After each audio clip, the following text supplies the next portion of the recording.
Think Like a Freak, by Stephen D. Levitt and Stephen J. Dubner. Introduction. Imagine this. It's the 4th of July in Coney Island, New York. The sun is beating down, the crowd is roaring, and the air smells of salt water and grilled hot dogs. This is the Super Bowl of competitive eating, Nathan's famous hot dog eating contest. For years, the world record has hovered around an astonishing 25 hot dogs and buns in 12 minutes. The competitors are huge men, giants who look like they could eat a small car for an appetizer. And then, a young man from Japan steps onto the stage. He's slender, almost slight. He looks more like a high school student than a competitive eater. One of the other contestants even mocks him, saying, "Your legs are thinner than my arms." No one gives him a chance. His name is Takeru Kobayashi. The bell rings. The contest begins. The other eaters grab a hot dog, stuff it in their mouth, chew, swallow, and repeat. It's how anyone would eat a hot dog, just faster. But Kobayashi does something strange. He breaks the hot dog in half. Then, he pulls the meat out of the bun. He shoves the two halves of the hot dog into his mouth, swallows them with barely a chew, and then dunks the bun into a cup of warm water, squishes it into a ball, and pops it into his mouth. He wriggles and jumps as he eats, a strange little dance that the crowd has never seen before. The crowd is confused, then mesmerized, then stunned.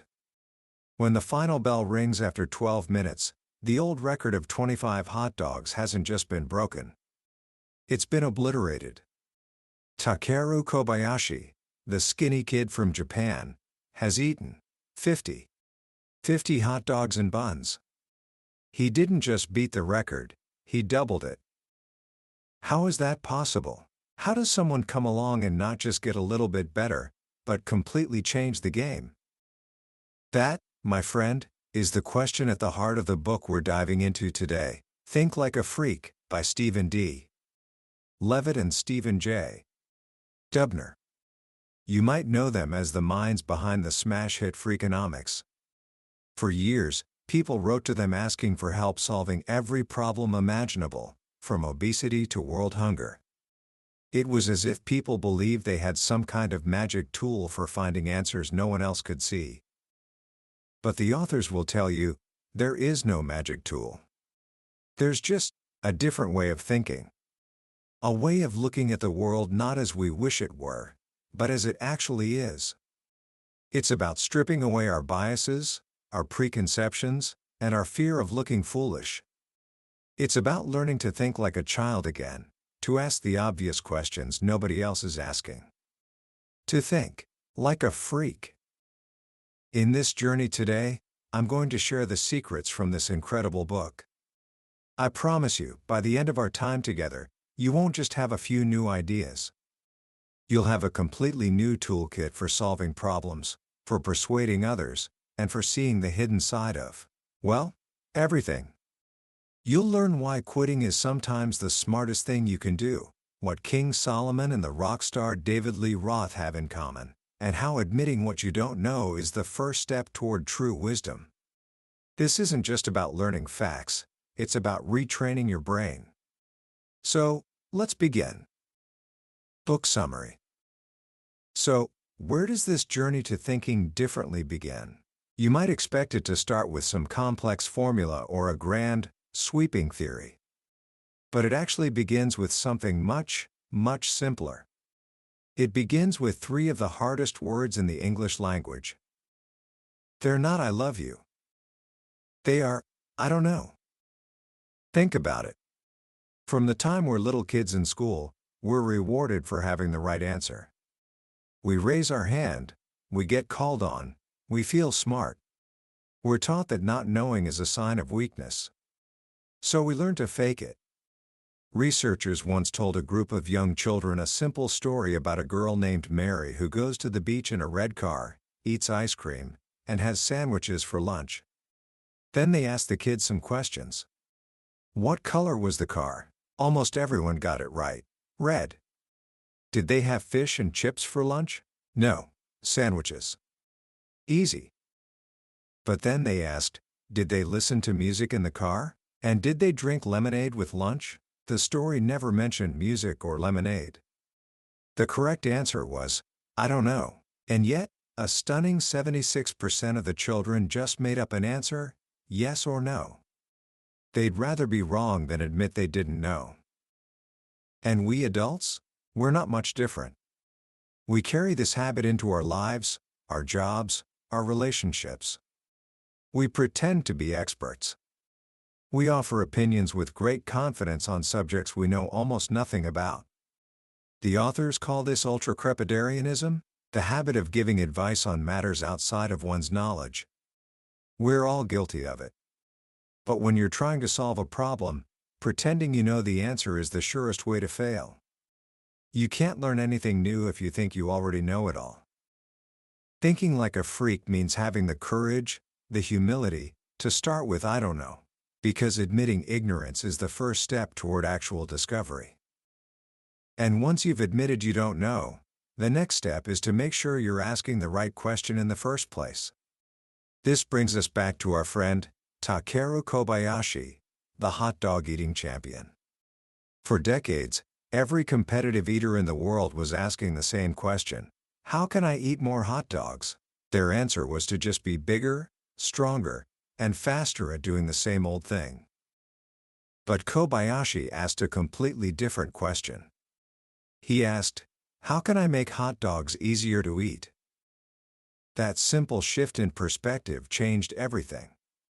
That's what led him to break the hot dog in half, to separate the meat from the bun, to dunk the bun in water. He wasn't a glutton. He was a problem solver. He saw that the existing world record of 25 wasn't some sacred, unbreakable limit. It was an artificial barrier, created by people who were asking the wrong question. So he ignored it. He redefined the problem, and in doing so, he discovered a whole new universe of solutions. This applies to so much more than hot dogs. Think about school reform. For years, the conversation has been dominated by one question: what's wrong with our schools? This leads to answers like we need better teachers, or we need smaller class sizes, or we need more technology. But what if that's the wrong question? The authors of Think Like a Freak suggest a different one. Why do American kids know less than kids from, say, Estonia or Poland? When you ask the question that way, you start looking for answers in different places. You might realize that a child spends only about 22% of their waking hours in school. The vast majority of their time is spent at home. A mountain of research shows that factors like how much a child's parents have taught them, whether they've instilled a love of learning, and how hard the child works at home have a much greater impact on their success than what happens in the classroom. So maybe the problem isn't just about bad schools. Maybe it's also about what's happening, or not happening, in the home. But we rarely talk about that, because the very phrase school reform has already framed the problem for us. By redefining the question, you open yourself up to a whole new set of potential answers. Once you've asked the right question, the next freakish step is to dig for the root cause of the problem. We often spend all our time and energy treating symptoms instead of the actual disease. It's like putting a bucket under a leak in the ceiling instead of fixing the hole in the roof. The bucket might help for a little while, but the real problem is still there. The book shares one of the most powerful stories of finding a root cause in medical history. For decades, the world knew what caused stomach ulcers: stress and spicy food. The treatment was to relax, drink milk, and take expensive antacid drugs like Zantac. It was a multi-billion-dollar industry. Doctors prescribed the pills, drug companies got rich, but the patients, well, they never really got cured. Their ulcers always came back. Then, in the 1980s, a young Australian medical resident named Barry Marshall started working with a pathologist who had noticed something odd. Many of his ulcer patients had a strange, squiggly bacteria in their stomachs. This was considered impossible. The stomach was supposed to be so acidic that no bacteria could survive in it. Everyone else had ignored these little squiggles, but Marshall was curious. He asked a simple, childlike question. What are these things doing here? He and his partner, Robin Warren, discovered that these bacteria, later named Helicobacter pylori, were present in nearly every single patient they saw with an ulcer. A radical idea began to form. What if it wasn't stress that caused ulcers? What if it was this bacteria? The medical establishment laughed at him. They called him a loon. No one would fund his research. He tried to infect pigs with the bacteria to prove his theory, but they didn't get sick. He was at a dead end. So, Marshall decided to do something unthinkable. He decided to experiment on the only human subject he could get permission from, himself. He had his own stomach biopsied to make sure he was healthy. Then, he went into his lab, stirred a batch of the dangerous bacteria into a broth, and drank it down. He was hoping to get an ulcer. 5 days later, he started vomiting violently. A second biopsy showed his stomach was now teeming with the bacteria and inflamed, the first stage of an ulcer. He had proven his point. He then cured himself with a simple, cheap course of antibiotics. Barry Marshall had found the root cause. He showed that ulcers weren't a lifelong psychological condition to be managed with expensive drugs. They were a simple bacterial infection that could be cured. It took years for the world to accept it, but eventually, he and his partner were awarded the Nobel Prize. Marshall's willingness to ignore conventional wisdom and dig for the true root cause revolutionized medicine and saved millions of people from a lifetime of pain. This kind of deep digging often requires us to think in ways that feel uncomfortable. Another example the authors explore is the link between slavery and the high rates of hypertension, or high blood pressure, among African Americans today. For years, the gap was blamed on diet, stress, or poverty. But Harvard economist Roland Fryer stumbled upon a bizarre and haunting clue, an old illustration of a slave trader in Africa licking the face of a slave. Why would he do that? Fryer theorized that the trader was testing for saltiness. The horrific journey across the Atlantic, the Middle Passage, was deadly, and a major cause of death was dehydration. A person who is salt-sensitive retains salt more efficiently, which also means they retain water more efficiently. Such a person would be more likely to survive the voyage.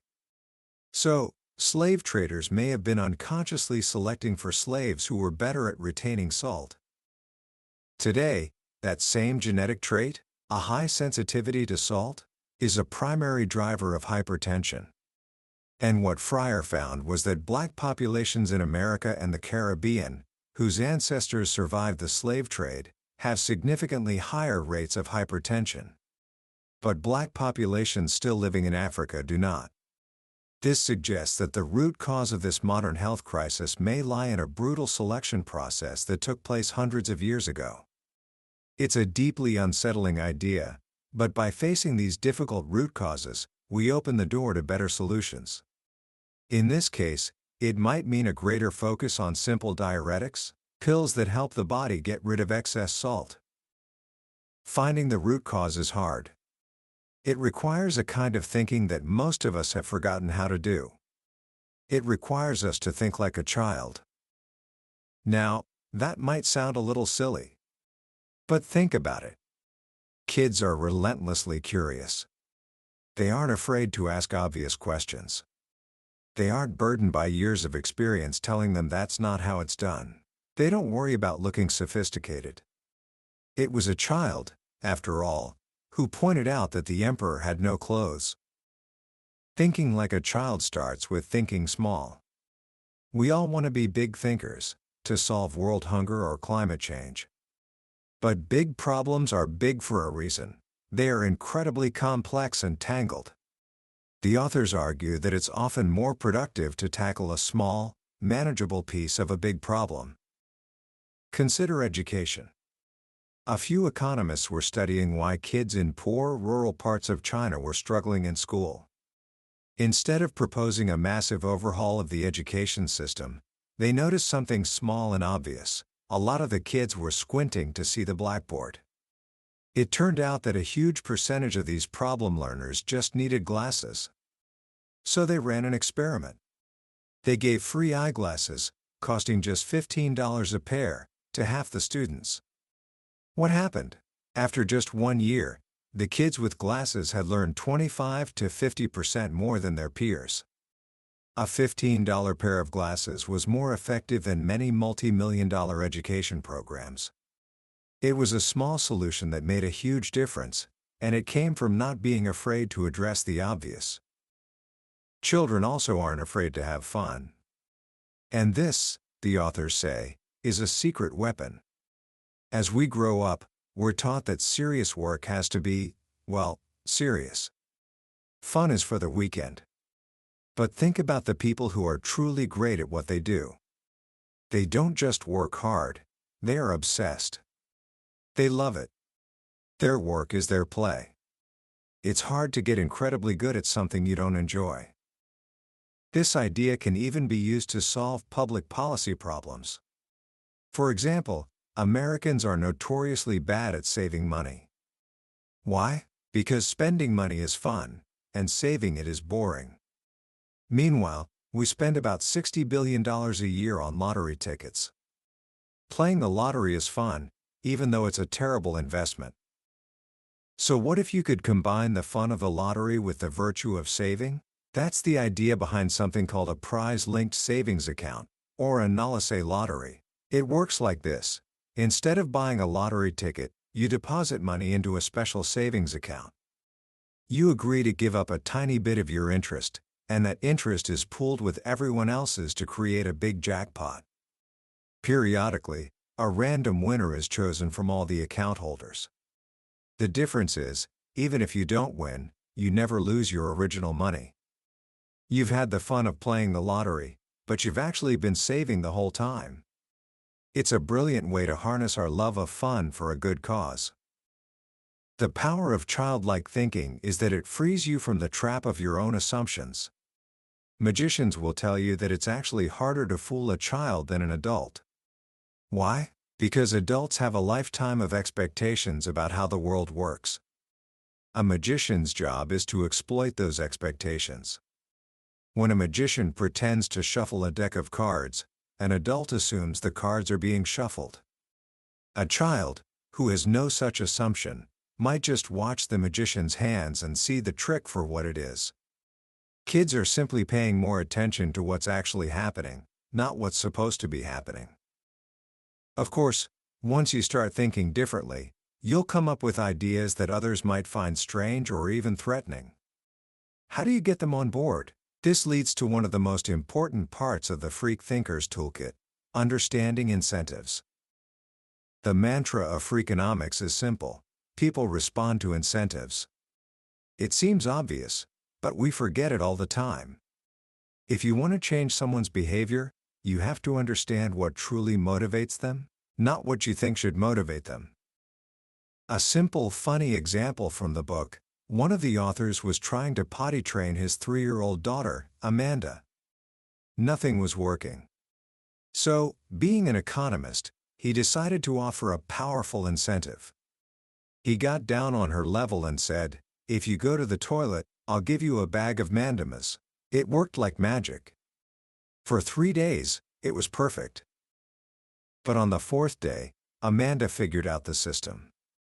At 7:02 a.m., she announced she had to go. She did her business and got her mandams. Then, at 7:08 a.m., she announced she had to go again. A tiny little tinkle. Another bag of mandamas. At 7:11 a.m., you get the picture. She had responded to the incentive perfectly. The incentive was for using the toilet, not for consolidating her bathroom trips.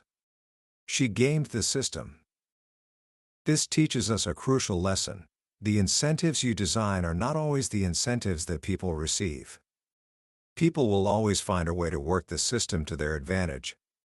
This is sometimes called the Cobra effect. The story goes that during British rule in India, a leader in Delhi was concerned about the number of venomous cobras.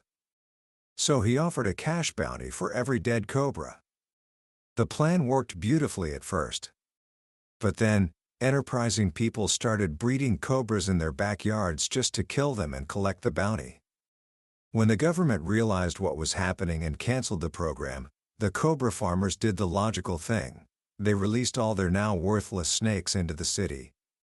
The cobra problem ended up being worse than when it started. The key is to figure out what people really care about, not what they say they care about. There's often a huge gap between our declared preferences, what we say we want, and our revealed preferences, what our actions show we want. A researcher named Robert Cialdini wanted to know what really motivates people to conserve electricity. He surveyed people in California and asked them to rank their reasons. They all said the most important reason was to protect the environment, followed by to benefit society. The reason they ranked dead last was because a lot of other people are doing it. No one wants to admit they're just following the herd. But then Cialdini ran a field experiment. He went door to door, hanging placards encouraging people to use fans instead of air conditioning. Some placards said protect the environment, others said save money, and some said join your neighbors in conserving energy. Then he measured their actual electricity usage. The result? The environmental and social messages had almost no effect. The financial one had a tiny effect. The one that worked by far the best was the herd mentality message, join your neighbors. Even though we deny it, we are deeply influenced by what those around us are doing. Knowing this is like having a superpower. You can design incentives that tap into this powerful, hidden motivator. Sometimes, the most powerful incentive isn't about giving someone something new, but about changing the very nature of your relationship with them. The book calls this changing the frame. For years, the relationship between charities and donors was a simple, transactional one. The charity sends a sad picture, you feel guilty, you send money, and they send you 18 more letters that year asking for more. It's a form of harassment we've all come to accept. But then a charity called Smile Train, which provides surgery for children with cleft palates, tried something radical. Their founder, Brian Mullaney, hypothesized that many people would donate, but they didn't want to get locked into a long-term, high-pressure relationship. So he ran an experiment. He sent out a mailing with a new offer, once and done. The deal was, make one donation now, and we promise we will never ask you for money again. Every fundraising expert in the world thought he was crazy. But what happened? The households that got the once-and-done letter were twice as likely to donate as those who got the regular letter. And here's the craziest part. When given the option to never be contacted again, 2/3 of the new donors chose to stay on the mailing list. By being honest, giving the donor control, and changing the frame from a nagging transaction to a respectful partnership, Smile Train raised an astonishing 46% more money overall, while saving a fortune on mailing costs. They understood the hidden incentives. This leads to a fascinating and slightly mischievous application of incentives, setting a trap to get people to reveal their true nature. What do the biblical King Solomon and David Lee Roth, the flamboyant lead singer of the rock band Van Halen, have in common? They were both masters of this art. You probably know the story of King Solomon and the two women claiming to be the mother of the same baby. To figure out who was telling the truth, Solomon famously ordered the baby to be cut in half.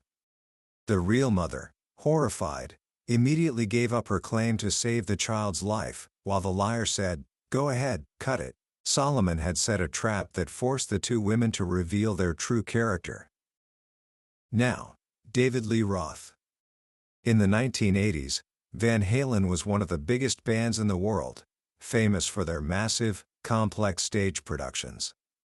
Their concert contract was a behemoth, over 50 pages long, detailing every technical requirement for lighting, sound, and structural support to ensure the show was safe.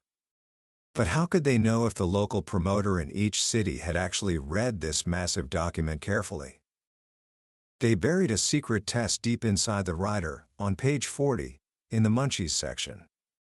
It was a demand for a bowl of M&Ms backstage, with a very specific warning: absolutely no brown ones. When the press got a hold of this, it became a symbol of rockstar excess. But it wasn't about ego. It was a clever test. When David Lee Roth arrived at the venue, the first thing he would do was check the M&Ms bowl. If he saw brown M&Ms, he knew the promoter hadn't read the contract carefully. That was a huge red flag. It meant he had to order a full top-to-bottom line check of the entire production to make sure the stage wasn't going to collapse or the lights weren't going to short-circuit. The brown M&Ms were a simple, brilliant tripwire.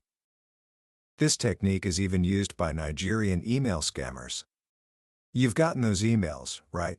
Full of terrible grammar, from a supposed prince who needs your help moving millions of dollars. You might think, these scammers must be so stupid, who would fall for this? But that's the point. The ridiculous email is a filter. It's designed to weed out anyone with an ounce of common sense.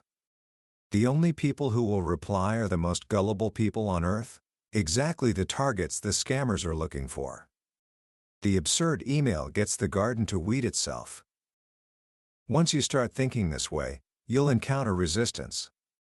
You'll have to persuade people who are dead set against your ideas. The book gives some powerful advice here. First, understand that your opponent's view is likely based on ideology and herd thinking, not facts. Arguing with more facts is like trying to put out a fire with gasoline. It won't work. So what do? 1. Don't pretend your argument is perfect. Acknowledge its flaws. If you're advocating for self-driving cars, don't just talk about the millions of lives they'll save. Also acknowledge the downsides. What happens to the millions of truck and taxi drivers who will lose their jobs? What happens when a self-driving car does, inevitably, cause a fatal accident? Being honest about the trade-offs makes you more credible. 2. Acknowledge the strengths of your opponent's argument. An opponent who feels ignored will never listen to you. 3. Keep the insults to yourself. The moment you call someone a name, you've lost. The conversation is over. And finally, the most powerful tool of persuasion ever invented: tell a story. A good story is more than just an anecdote. It's filled with data, context, and a chain of cause and effect. It captures our attention, appeals to our emotions, and lodges itself in our memory in a way that a list of rules or facts never can. The Bible is a perfect example. Most people can't name all 10 commandments. But everyone remembers the stories: Adam and Eve, Cain and Abel, Moses parting the Red Sea. Rules are forgettable. Stories are forever. When the prophet Nathan needed to confront King David about his terrible sins, adultery and murder, he didn't lecture him. He told him a simple story about a rich man who stole a poor man's only beloved lamb.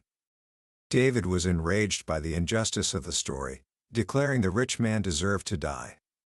And Nathan replied, "That man is you." The story cut through all of David's defenses in a way no direct accusation ever could.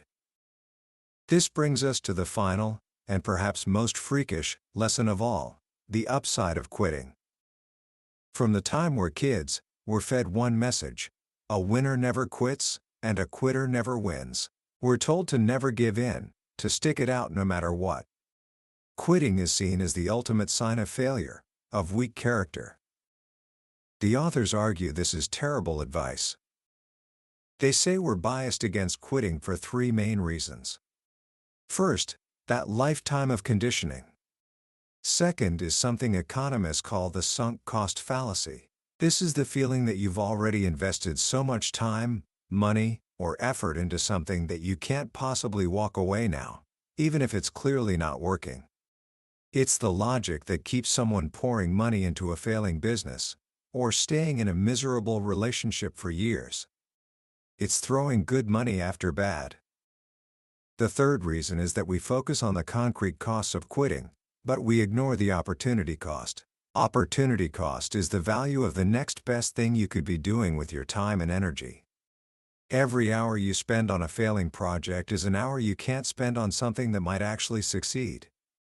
The failing project you can see, the brilliant idea you haven't had yet, you can't. So we stick with the dud. Quitting isn't failure. Quitting is a recognition that your resources are finite. You can't solve tomorrow's problem if you're still dedicating all your energy to yesterday's mistake. Failure, when you learn from it, is just valuable feedback. It's data. The authors themselves are serial quitters. One of them, Stephen Levitt, dreamed of being a professional golfer, but quit when he realized he wasn't good enough. He started a PhD in a respectable field of economics, found it painfully boring, and quit that to study the economics of crime, which he found fascinating, a path that eventually led to Freakonomics. The other author, Stephen Dubner, was in a rock band that signed a major record deal, the dream of a lifetime. And then he quit, because he realized the life of a rock star wasn't what he truly wanted. He wanted a quiet life of writing. He then got a dream job at the New York Times, a pinnacle of journalism. And after a few years, he quit that too to write books like this one. They argue that quitting allowed them to reallocate their resources, their time, their passion, their energy, to things where they had a better chance of success and happiness. This whole book, in a way, is about quitting. It's about letting go. Letting go of the fear of saying, I don't know. Letting go of artificial limits. Letting go of the conventional wisdom that holds us back. And letting go of the idea that there's a right way and a wrong way to think. There's just a different way. A freer way.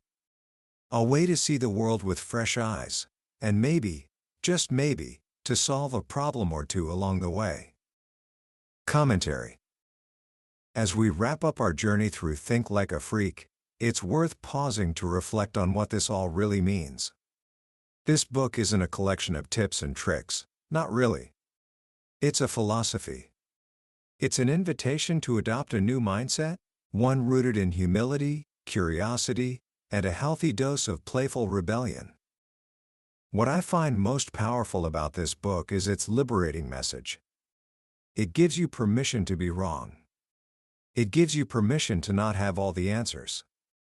In a world that constantly pressures us to be confident, to be decisive, to be an expert, the idea of proudly saying I don't know is revolutionary.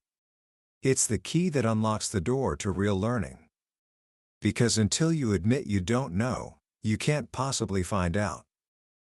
The stories of Takeru Kobayashi and Barry Marshall are not just entertaining tales. They are profound parables about the power of perspective. They teach us that the biggest breakthroughs often come not from finding a new answer, but from asking a new question. We are all so often trapped by the frame of the problem as it's been presented to us. Learning to step outside that frame, to redefine the problem on our own terms, is perhaps the single most valuable problem-solving skill we can develop. And the final lesson, on quitting, is one I think every ambitious person needs to hear. We celebrate grit and persistence, and rightly so. But we rarely talk about the wisdom of knowing when to let go. Opportunity cost is a ghost that haunts our every decision, and most of the time, we don't even see it. The sunk cost fallacy is the chain that ties us to our past mistakes. Learning to quit strategically isn't a sign of weakness, it's a sign of strength. It's an act of courage to admit that a path is no longer serving you, and to bravely step onto a new one. So, how can you start putting these ideas into practice today? Here are a few simple challenges. First, for the next week, make a conscious effort to notice when you're about to offer an opinion on something you don't really know about. And in that moment, try saying I don't know. See how it feels. Better yet, follow it up with, but I'd love to find out.